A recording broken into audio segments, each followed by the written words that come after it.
James and the Bootlace. Next morning, Sir Topham Hatt spoke severely to James. "If you can't behave, I shall take away your red coat and have you painted blue." James did not like that at all, and he was very rough with the coaches as he brought them to the platform. "Come along, come along, come along," he called rudely. All in good time, the coaches grumbled. "Don't talk, come on," answered James. And with the coaches squealing and grumbling after him, he snorted into the station. James was cross that morning. Sir Topham Hatt had spoken to him, the coaches had daddled, and worst of all, he had to fetch his own coaches. "Gordon never does," thought James, "and he is only painted blue. A splendid red engine like me should never have to fetch his own coaches."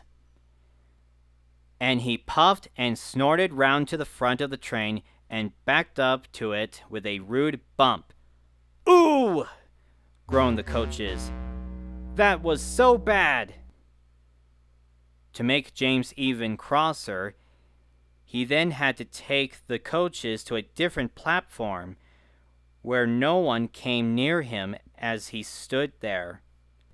Sir Topham Hatt was in his office, the station master was at the other end of the train with the guard, and even the little boys stood a long way off.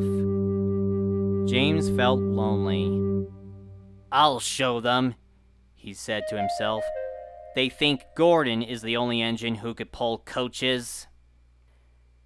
And as the guard's whistle blew, he started off with a tremendous jerk.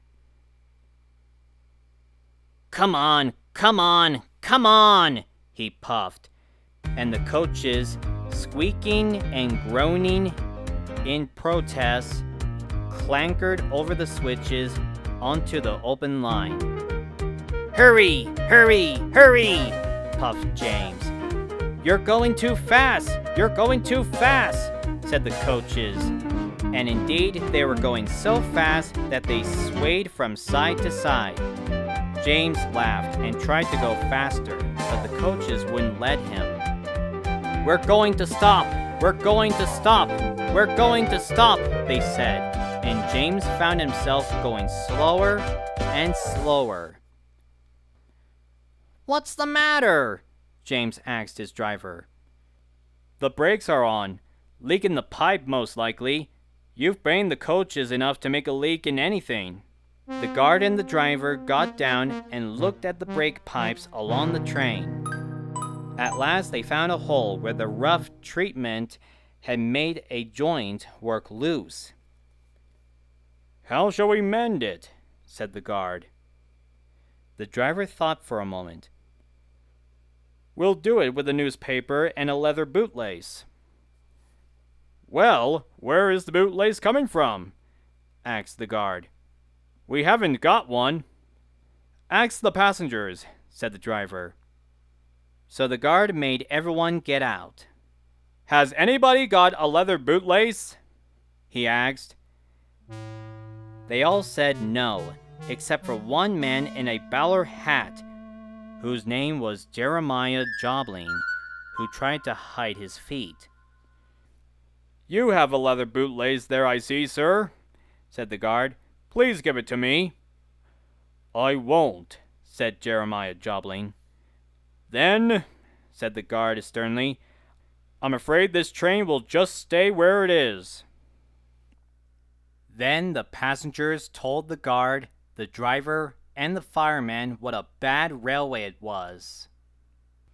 But the guard climbed into his car, and the driver and fireman made James let off steam, so they all told Jeremiah Jobling he was a bad man instead.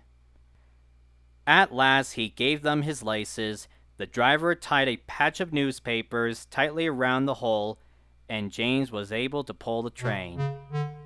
But he was a sadder and wiser James, and took care never to bump coaches again.